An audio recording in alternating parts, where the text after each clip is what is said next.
आज की कहानी बदली हुई सास। उमा आज सुबह से ही बड़ी तेजी से अपना काम निपटा रही थी। उसके पीछे की वजह भी काफ़ी खास थी। उसको पूरे 3 साल बाद अपने मायके जाने का मौका जो मिला था।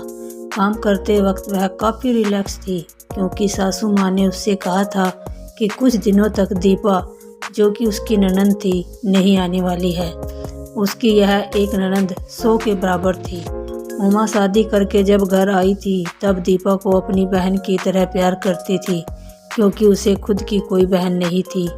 लेकिन कुछ ही हफ्तों में ही उसे पता चल गया कि उसकी ननंद किसी जेलर से कम नहीं है।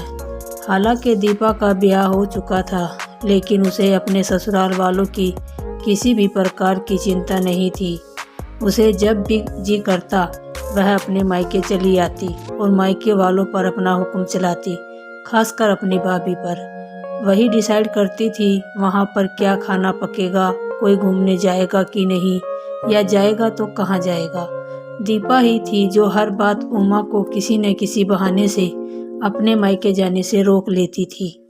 लेकिन आज का दिन कुछ अलग था, क्योंकि माँ के कहने पर दीपा के पति ने उसके मायके जाने का इंतजाम कर दिया था। ट्रेन की भी टिकट बुक हो चुकी थी।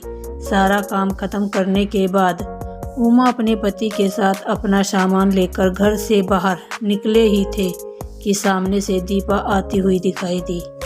दीपा जिसके मुंह पर बड़ी सी स्माइल और आंखों में चमक थी, वही दूसरी तरफ उमा की आंखों में उसको देखकर पानी आ गया था, जो बस आंसू के रूप में छलकना बाकी था। भैया भाभी के पास आकर दीपा ने कहा, क्यों भैया, कहाँ चले अपनी पत्नी के साथ सैर सपाटा करने के लिए? अपनी बहन को भूल गए क्या? दीपक ने कहा, नहीं, सैर सपाटा करने नहीं, तुम्हारी भाभी को मायके छोड़ने जा रहा हूँ। अच्छा, मैं आई और भाभी जाएगी? क्या आपकी पत्नी को मेरा आना पसंद नहीं है? दीपा ने भाई और भाभी को टोंट मारते हुए कहा। मन में उदासी और आंखों में नमी लिए उमा पलटकर घर के अंदर जाने लगी, क्योंकि उसने मान लिया था कि इस बार भी दीपा की वजह से उसके मायके जाना कैंसिल हो जाएगा। लेकिन तभी सामने से उसकी सास आई और बोली, तुम दोनों अभी तक रेलवे स्टेशन नहीं गए? क्या गाड़ी के पीछे दौड़ते हुए जाओगे? दीपा बीच में टपकते हुए बोली, यह क्या कह रही हो माँ? मैं आई हूँ और आप भाभी को मायके भेज रहे हो। क्या अब आपको मैं इतनी खटकने लगी हूँ?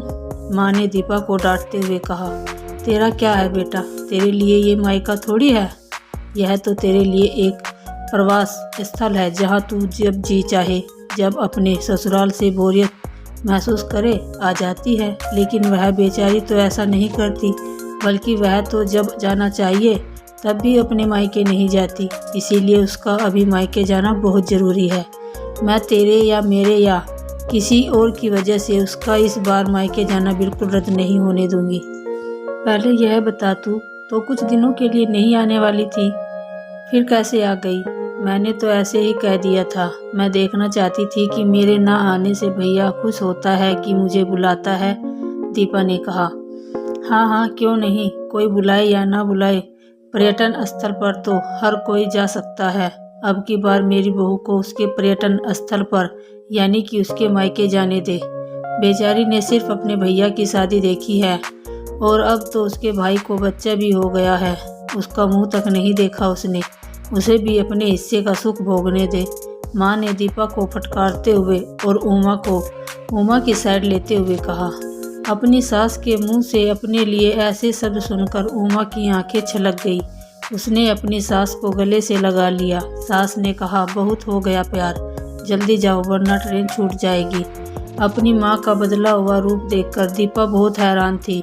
उसे यकीन नहीं हो रहा था कि वह वही माँ है जो उसका हर कहा मानती थी और हमेशा उसका पक्ष लेती थी, चाहे बहुत सही हो या गलत। वही माँ अपने मन में अपने उस दोस्त की धन्यवाद दे रही थी, जो कुछ दिनों पहले उसके घर आई थी और कुछ दिन रही और जाते जाते उसकी आंखें खोल गई थी। सहेली ने उन्हें बताया था कि वह अपनी बेटी का मुंह छोड़ दे, वरना अपने बेटे और बहू के मन में अपनी इज्जत खो देगी। बिना सोचे समझे किसी अच्छे बुरे का विचार किए हर फैसला सिर्फ अपनी बेटी के हिसाब से करना सही नहीं है। रेलवे स्टेशन पर ट्रेन के डिब्बे में बैठी उमा के चेहरे पर एक बहुत प्यारी मुस्कान थी, जिसे देखकर दीपक को महसूस हुआ कि यह वही प्यारी मुस्कान है जिसे उसने 3 सालों से नहीं देखा। सच ही तो है, मायका महिलाओं के लिए पर्यटन स्थल ही तो होता है, जहां वह अपने ससुराल की सारी चिंताएं, टेंशन भूलकर कुछ दिन आराम से रह सकती है। उम्मीद करती हूँ ये छोटी सी कहानी आप सभी को पसंद आई होगी। अगर पसंद आई है तो वीडियो को लाइक शेयर ज़रूर करें, और अगर अभी तक आपने मेरे चैनल को सब्सक्राइब नहीं किया तो प्लीज़ मेरे चैनल को सब्सक्राइब करें, ऐसी ही अच्छी अच्छी कहानियाँ सुनने और पढ़ने के लिए। धन्यवाद।